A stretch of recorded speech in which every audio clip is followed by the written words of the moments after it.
Welcome to today's Explainer. We're going to do something a little different right now. We are zooming in on literally one single, completely pivotal day, June 19, 1776.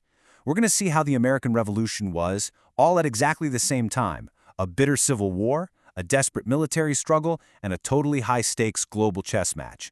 Because, let's be honest, when we think of the summer of 1776, our minds automatically jump right to July and the famous signing of the Declaration of Independence.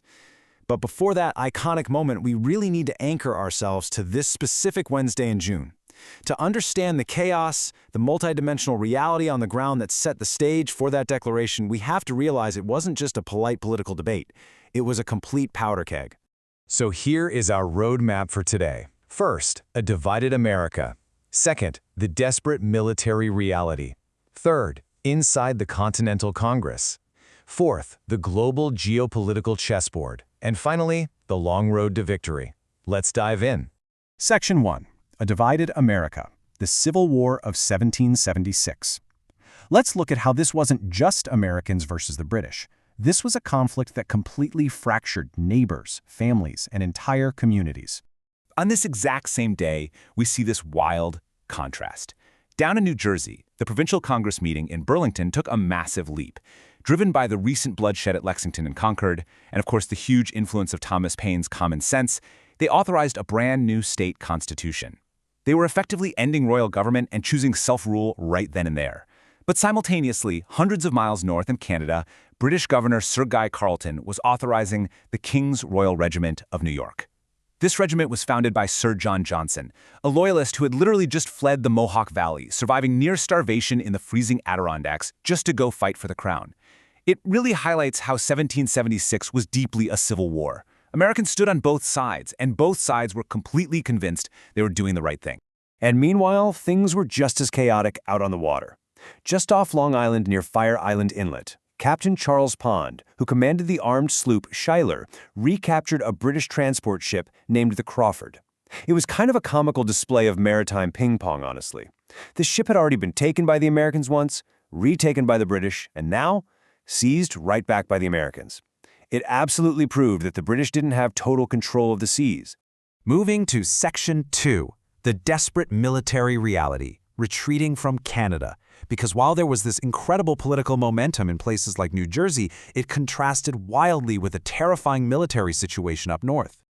The reality on the ground for the Continental Army was grim. I mean, truly awful.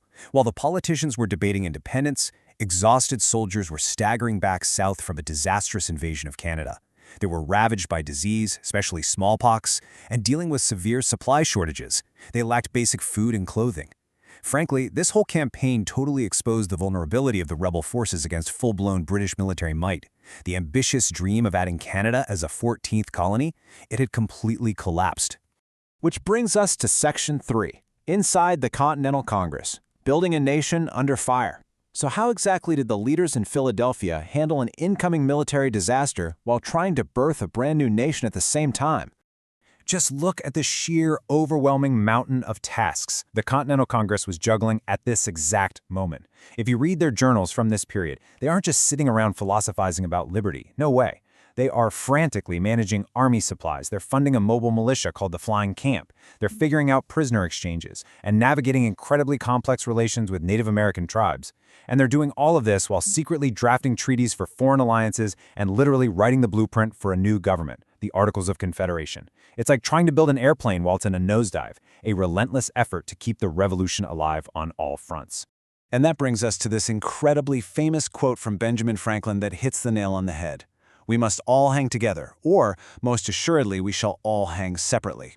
It's a bit of dark humor, sure, but it perfectly captures the insane pressure these delegates were under.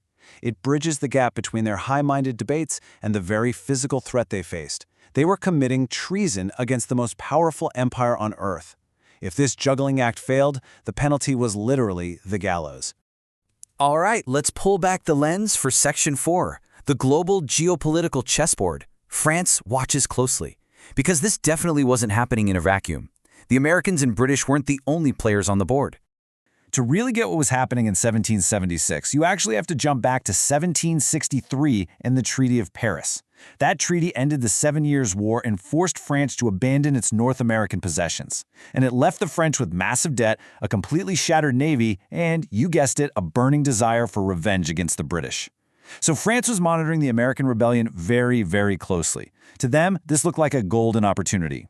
You see, France wasn't just swooping in because they loved the abstract concept of American liberty. They had incredibly specific, highly profitable assets to protect.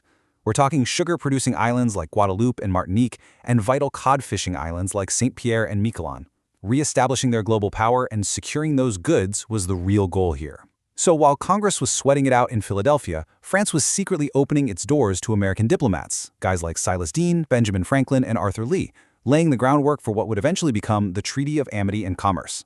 Finally, let's look ahead in Section 5, the long road to victory beyond 1776, because securing what was declared that summer was going to be an absolutely grueling reality. Declaring independence is one thing, right? Actually fighting for it, year after agonizing year, is a completely different beast. The soaring political highs of 76 quickly gave way to the brutal, grinding summer battles of 1777 and 1778. It took years of endurance, blood, and immense suffering to actually secure what they wrote on that paper. Just look at these subsequent summer battles in New Jersey. They beautifully illustrate the pure grit this war required. At the Battle of Short Hills in 1777, extreme summer heat actually worked in America's favor. It delayed the numerically superior British forces under General Howe, which allowed George Washington's army to safely withdraw. But then, a year later at the Battle of Monmouth in 1778, the conditions were horrific. Both armies were fighting in heavy wool uniforms during an intensely stifling heat wave. It ended in a grueling draw, but the tragic reality is that the intense heat and severe dehydration claimed more lives that day than the actual musket and artillery fire. So, to wrap up our explainer today, I want to leave you with this final thought. We've just zoomed in on a single day, June 19, 1776, a day where Americans were tearing each other apart in civil division, staggering from a military disaster up in Canada, frantically trying to build a government from scratch, and secretly begging for foreign aid. Knowing the immense, almost impossible struggles this fragile new nation faced right from the starting line, how on earth did they actually endure to see victory? Keep that question in mind as you continue to explore the incredible, complex story of the American Revolution.